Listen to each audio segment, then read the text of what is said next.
Heavily rely on boteros. Those are private taxi drivers who take passengers on specific routes. But the Cuban government recently made changes to fare prices, and drivers are none too happy. Hatzelvello, the one and only reporter from a local television station in the U.S. to report inside Cuba, shows how they're protesting.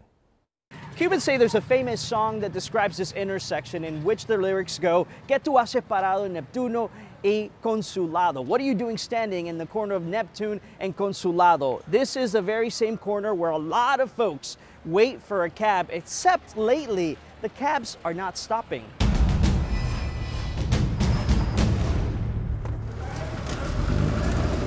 Here in Havana is just one of the many spots where Cubans catch a ride with what they call boteros, or private cab drivers. You walk up to the car and tell them where you're going. The driver tells you if he's going in that direction and if he can take you. Notice the cab sometimes already has people inside. Think of them as pool taxis. Except commuters say in the past couple weeks they're not stopping, and there's a reason. Cab drivers won't go on camera, but explain.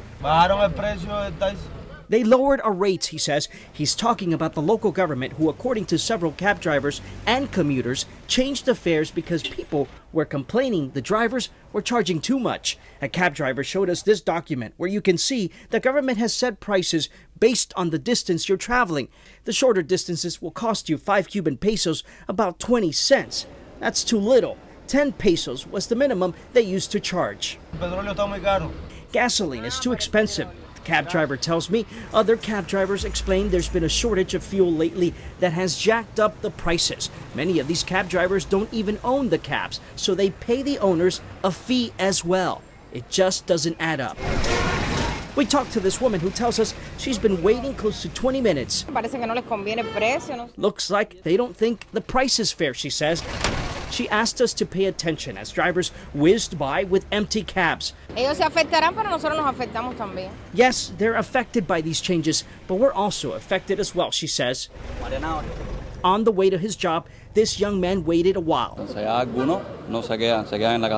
Some of the drivers are not even working. They stay home, he says. La situación del transporte está muy caótica y esto resolvió un poco la situación. Ahora no resuelve nada. Transportation here in Havana is already chaotic, she says, and this doesn't help. We are worse off. Cab drivers also telling us that now they are fearful because the state government is now telling folks that they can report cab drivers who are charging them more than they're supposed to. I'm Hatzelvello, Local 10 News, Havana. Hatzel, thank you.